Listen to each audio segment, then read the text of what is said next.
Hey guys, I was basically just going to do some quick reviews of last week's episodes of The Flash, Legends of Tomorrow, and Arrow. I meant to do reaction videos, but I had a lot going on. So reviews. I'm going to try to do some reaction videos for next week.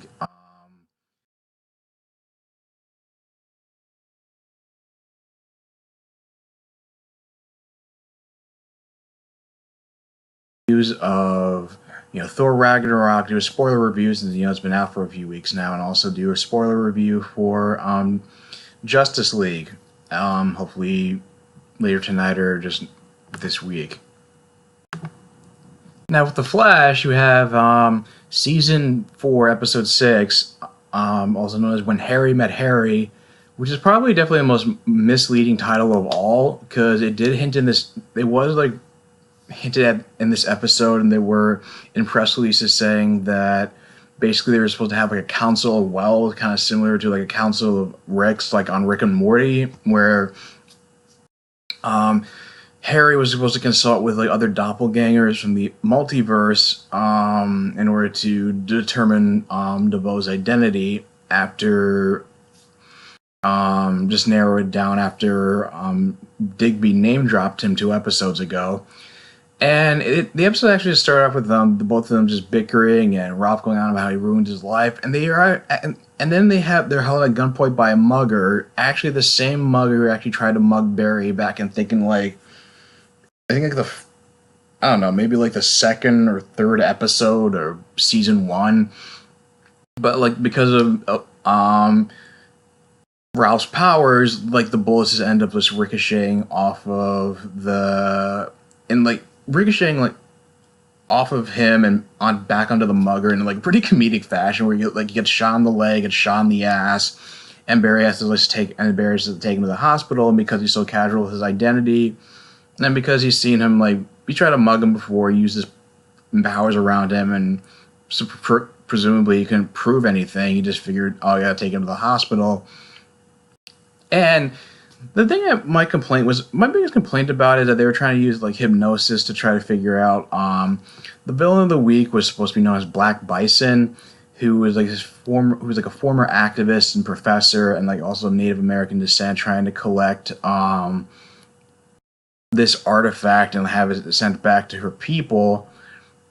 But this is the thing I didn't like about the villain of the week, that they didn't try to make her more. They could have made her more sympathetic, just like say like they did with Hazard in episode 3, but they kind of wanted her to like rack up body count just so we can see her as the villain and not have any kind of sympathy for her, which I thought was just kind of a missed opportunity. And then you have Ralph, who gets this and I think the thing is they use hypnosis to try to they go back to Barry's therapist, and they use hypnosis to try to get Ralph to remember identify people on the bus. They have a cameo from Weeper, and then it's like he doesn't remember what the person looked like, but she was able to remember like her measurements. And then the iris is discussed, and then there was even like a scene where like Ralph Dibny was like talking to Caitlin. It was like, oh, good job, like 34, 25, 35 or something like that. Like, this is the thing, like, and I understand, like, I've been on social media, and I know like the humor for this season has been divisive, and I think it's also because Christbrook hired new writers, but just like this, and like this is like too misogynist, and they try to put this off for last, but it was like too like misogynistic. Like, this was like the stuff like Michael Bay would feel good about himself for, and it was just like, no, like it's just like degrading. It made put the character in like his most negative light yet, Ralph, and then you just realize that you kind of realize how much of like a mouthpiece that he was for like Andrew Kreisberg, considering, if you haven't heard, he's the showrunner who got and now he was outed and suspended for sexual misconduct among a bunch of other guys in Hollywood, and Harvey Weinstein. And it puts this and probably some other jokes and how other things have been said and done this season to a different light. But and then of course they give him this And the system gives him like a prototype suit, which is supposed to allow him to like stretch out and like accommodate his, elastic powers. But it basically just looks so like like overalls or like pajamas, like a half-assed white version of like the Daredevil prototype suit. And I'm tired of like before I'm tired of everybody. And I'm talking to people on social media who keep saying, "Oh well, it's a prototype suit. What do you expect?" Like I expect like some kind of freaking effort to be put into it that it doesn't look so half-assed that even the Rivals costume from season 3 looks inspired. Like, I mean, Barry's costume was originally supposed to be a prototype for like firemen, as you mentioned in the pilot. Like, you can look at like the goggles and the helmet he was wearing when Team Flash was first testing out his speed in the pilot, like a prototype suit of sorts. Like, I mean, it's like it's just not. It's like when you like. I'm sorry if I have. I'm sorry for being judgmental about this, but it's like when you have like high standards set by the costuming department on this show, like you'd expect nothing. They set high standards for themselves, and they just go out of their ways to create these like great costumes and blow themselves out of the blow them that look something like right off the page or like look so impressive. And it's just like you can't just like all of a sudden just be like forgiving and settle for it. Like we never had like Cisco start off with a prototype costume, or at least, and it's like he just got one that was just like right off the page. It was just like like there's no excuse for that. But in any case, the conflict that Ralph has with Barry is the fact that he's focused on he gives Barry crap for focusing on by letting Black Bison get away, and he was just and he was saying that it's like, oh, she's basically her powers is that she's able to bring inanimate objects to life, particularly statues, and or like suits of armor or stuff like that, and basic and he was and Rob was complaining how Barry got distracted trying to save somebody who had a piece of that artifact that Black Bison was after, that Barry let her get away, even though I guess like the thing is like at this point like it had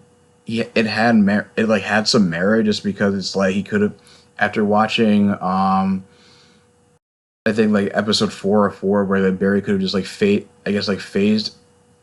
the victim into another room and just like ran after her, like then had some merit. But like the point was only driven home where Barry tried to use his not Barry, Ralph tried to use his stretching powers to stop Black Bison from driving away with the last piece of the artifact, and he was so distracted by it that he didn't bother to stop an electric pole from falling over and like knocking some girl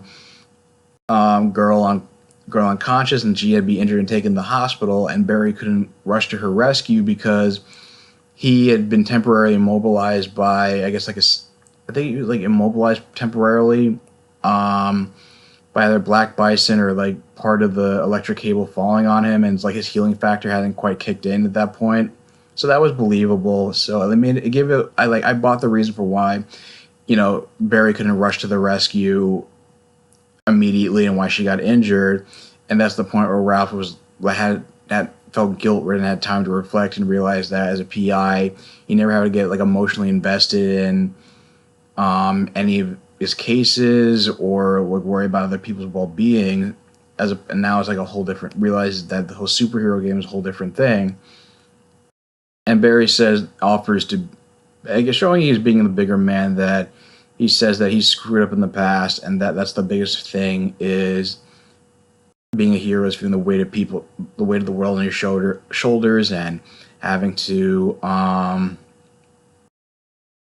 worry about everybody's well-being while trying to catch the bad guy. And it comes to a head when they go to the museum. The thing is that Black Bison is able to, even though she's apprehended, she still manages to escape because of a police dummy that's like weaponized in the CCPD, which is able to bring to life even though she's not in the same room with it. And she goes to the museum to get it's like an artifact from Central City Museum. The Flash and Elongated Man go after her, but they have to fight off a T-Rex skeleton she brings to life. But Ralph decides to focus more on getting a security guard to safety and protecting him from the T-Rex, and Flash is the one who ends up being able to apprehend her by by making her think he's about to destroy another Native American artifact. And but then Rob also goes the extra mile to, instead of bringing the artifact back to the museum, he does mail the artifact to her family, to her people, like she was originally intending to do, which it shows, like, I think it did a great job of like giving him like a really strong arc and like redeeming the character, considering he's coming across as like very sleazy. I hope it's not the case where it's like with Julian last year, where it's like they kept having him go from asshole to nice person, and then the next episode he was like asshole to nice person, and it just kind of it actually starts to stick a little bit. But the thing I like more than his arc was also Harry's arc when he's interacting with the other Wells doppelganger. One's like a German Wells who's kind of like, kind of a misanthrope, and then like Wolfgang Wells. There's one that's like Lothario Wells, who's basically like a Hugh Hefner type of. It's like bits of HR, but it's almost like like a hornier version of HR, like almost like a Hugh Hefner version of HR. And then we have like a Wells 2.0, is basically part cyborg and also getting a bit of like cannibalistic and from a post-apocalyptic world, and and Harry talks about how he finds them insufferable. It's like, oh, they're self-absorbed. They're always constantly correcting people and look down upon others. And like Cisco points out, it's like these are basically all the same traits that you have. And Cisco realizes that Harry acts the way he does is because that he has some like insecurity and like self-loathing, and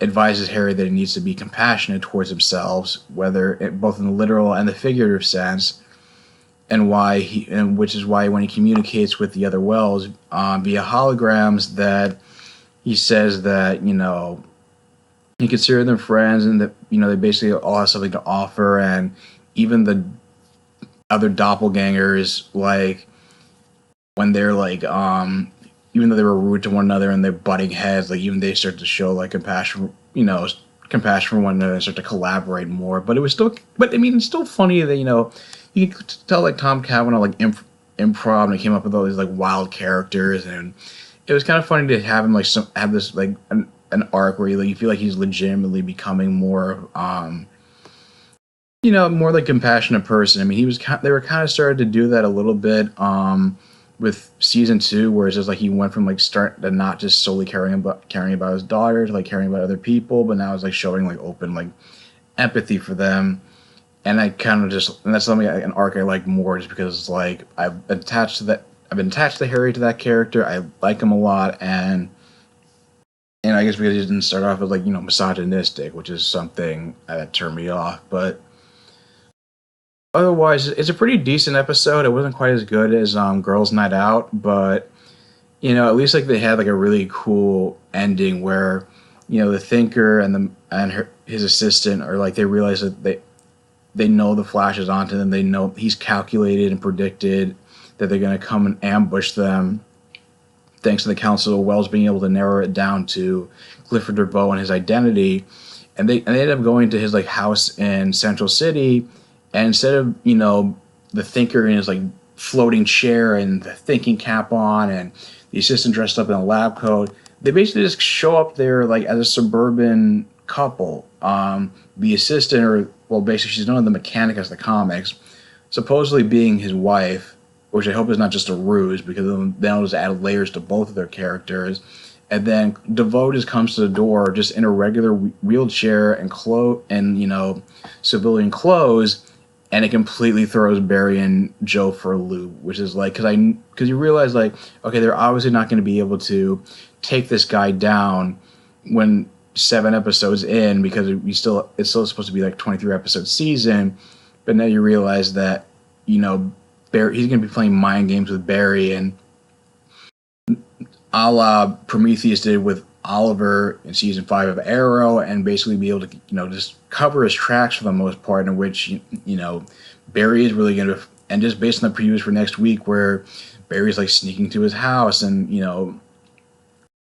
but then it's like he's able to cover his tracks and make it look like that Barry's stalking the DeVoes or something like that. So now it's really going to push Barry to not like look before he leaps. He's really going to have to like use his brain instead of just to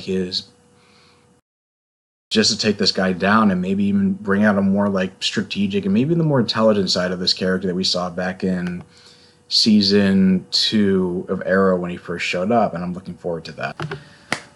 The Legends of Tomorrow, season 3, episode 6, called Helen Hunt, and no, it has nothing to do with the actress. It has more to do with the fact they have a time-displaced Helen Hunt in 1937 Hollywood, and so they're on the hunt for Helen of Troy, basically. The Legends, anyway. And during that, and the subplot for Jackson Stein is Ray's trying to work on a process that's trying to put all the Firestorm abilities into Jax's body, and then of course that's what leads to them actually switching bodies instead. And they tell everybody once Sarah gathers them onto the bridge of the ship, and just about everybody's completely unfazed by it. Even Sarah utters the fact, well, I guess it's Tuesday. And Nate just like laughs his ass off about the whole thing. And they talk about how there's this like little actual war between movie studios, and how this woman got cast into a movie and how people got shot and were killed over it. And so they think it's an anachronism, and they have to go track down this woman. And Nate realizes it's Helen of Troy because of the effect she has on men, in which they literally fight over her and break out into acts of violence. And it's implied to be like supernatural, but they never really like elaborated on it any further. And you also have the women on the ship the female legends trying to convince Helen of Troy she needs to go back to her time, but she doesn't want to because she's tired of men literally fighting over her and going to wars and being like this unintentional instigator of violence just from her very presence. I mean, even it gets to the point where they're at a cocktail. Everybody's undercover at a cocktail party trying to track her down, because it turns out that Damien Dark is there and acting as her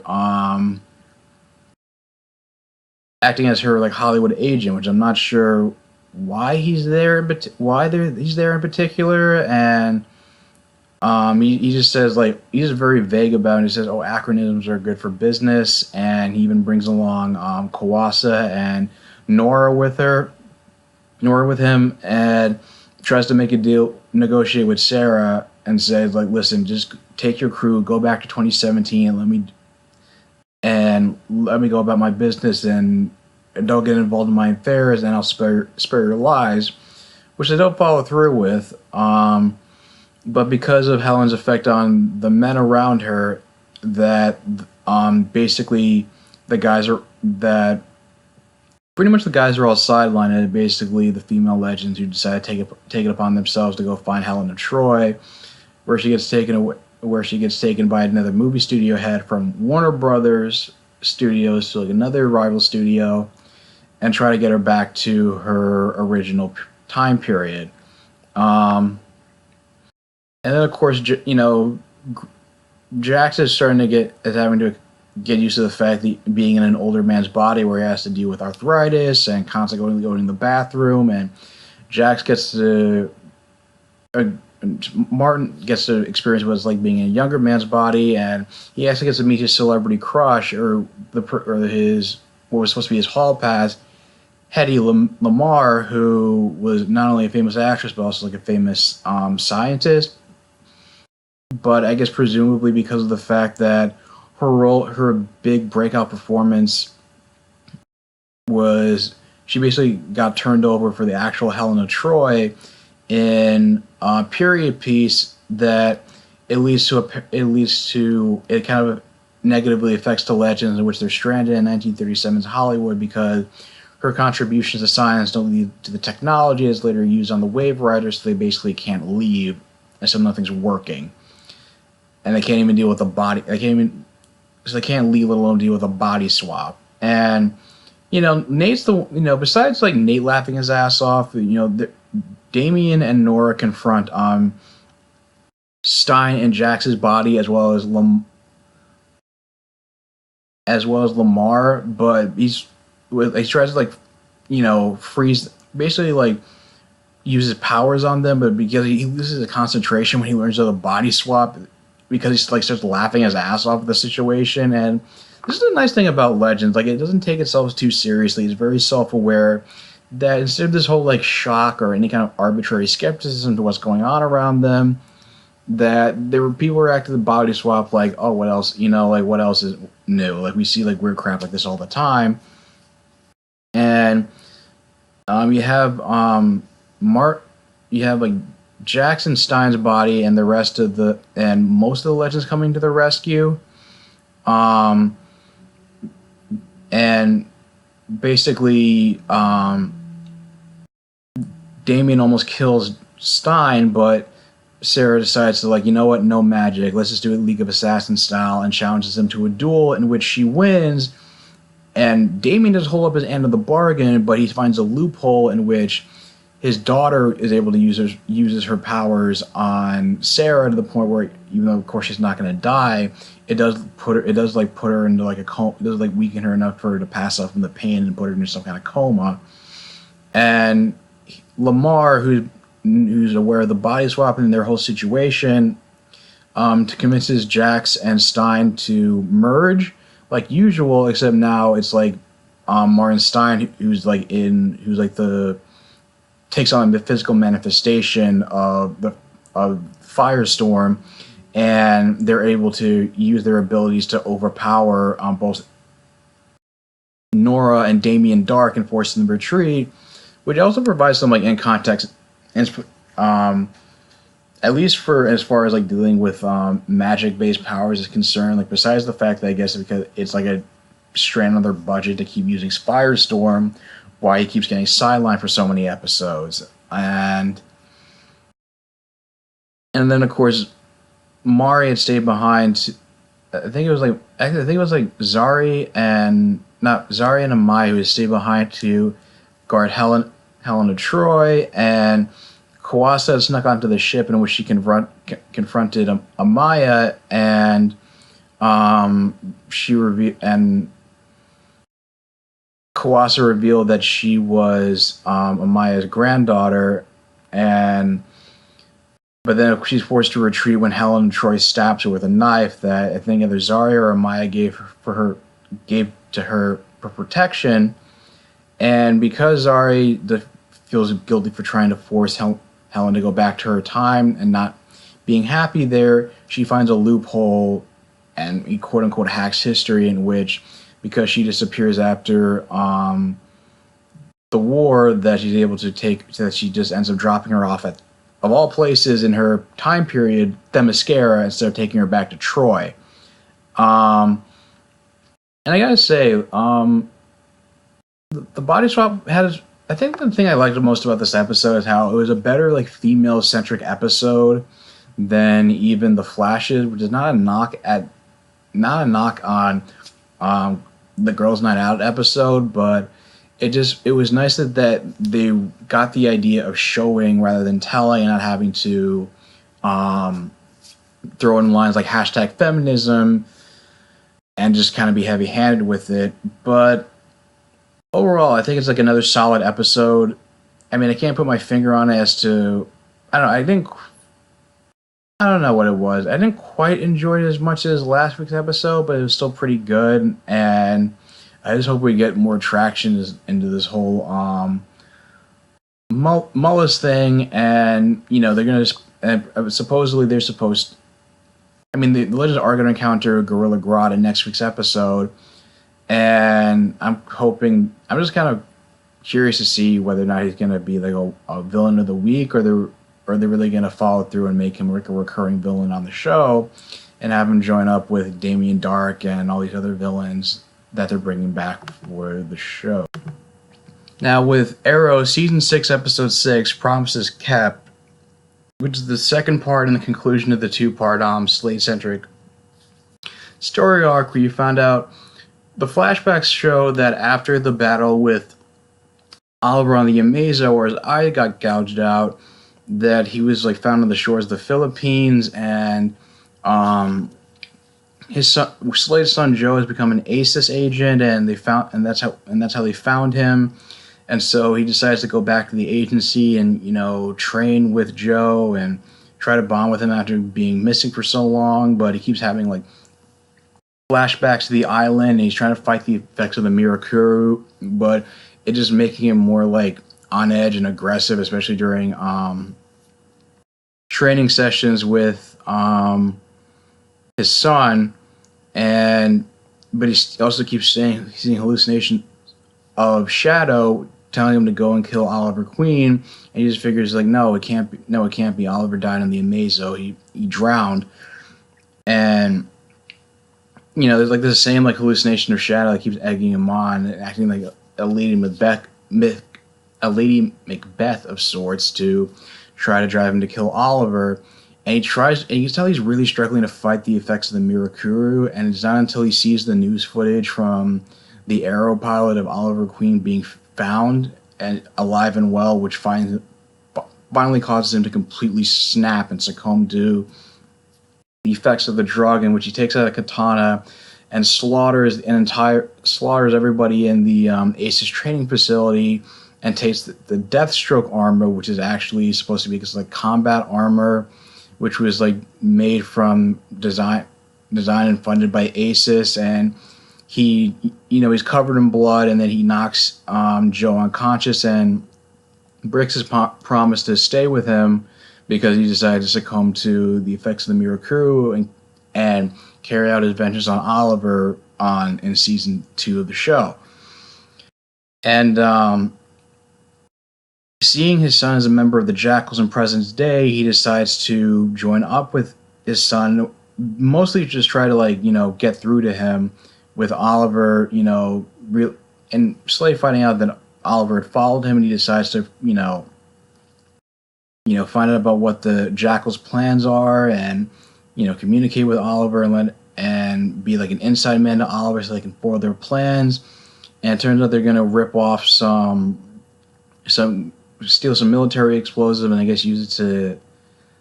I'm not sure. I guess it was supposed to It was kind of unclear if they were using it. It was supposed to be like a nerve agent or just explosives, but they just said they were just going after the water supply in Kasnia.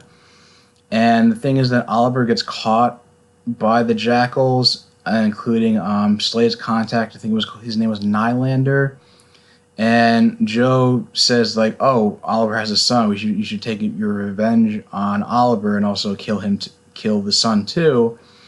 And just when you think, and Slade, of course, knocked Oliver out to maintain his cover, and you would think he was going to use the katana to stab Oliver, but of course he just uses it to cut Oliver's restraints, and Oliver knocks out Joe. And Slade admits that he was actually attempting to kill Oliver just for the sake of getting through to his son, and he realizes that Joe seeing him while under the effects of the Mirakuru is what caused him to act this way, or at least that's what he thinks. But it's worse than that when he finds out that it turns out on that camping trip they went all those years ago that Joe did see Slade kill that spy that he was trying to get information about Yao Feng from, and that he actually made, and he also finds out he made his first kill 6 months late after that. And that Joe also tells Slade about Grant, his second son, and all of his information causes Slade to lose the will to even fight in combat with Joe. And Joe is perfectly willing to kill his father for being abandoned, and just multiple times, including not siding with him with the Jackals. But Oliver shoots Joe's katana out of his hand, and he runs off and escapes. the rest of the Jackals are apprehended, but Sladen parts ways with Oliver, deciding that he wants to go find his sons and try to redeem Joe. You also have the B plot. Diggle's like run out of the steroid that allows him to control his nerve damage and shaking, but it turns out that his dealer Ricardo Diaz, also known as Richard Dragon, is also the same person the same crime kingpin that Team Arrow has been tracking during the episode, and which is why he's even more hesitant to let people in on his secret, except Lila, who's kind of disappointed in him. And there's even this point where, because as the Green Arrow, Diggle gets distracted when he realizes that his drug dealer and the kingpin they're tracking down are one and the same, to where he hesitates to get shot in the chest, but the bullet hits his armor. And then when they're in the warehouse where they're mass producing a drug, and where they were trying to track down a 3D printer, which he was using to Diaz was using to make weapons to sell on the black market, the facility ends up exploding, and Diggle had half a mind to go and grab as much of the drug as he could, or when it was burning, like run into the flames. And that's when he kind of has this epiphany of like how far he's fallen, and decides to confess to the rest of Team Arrow of what's going on. And they're all pretty forgiving and understanding about it. Curtis saying it's like, oh, dude, you could have come to me sooner. I made a chip that helped Felicity walk again. I could have helped come up with something similar to help with your nerve damage. But then, of course, they have a shot of Dinah forgiving him and saying no more secrets, but then she still has that memento she got from Vigilante last episode, which I don't know if it's really going to cause much drama, because it's basically just saying that, she agreed with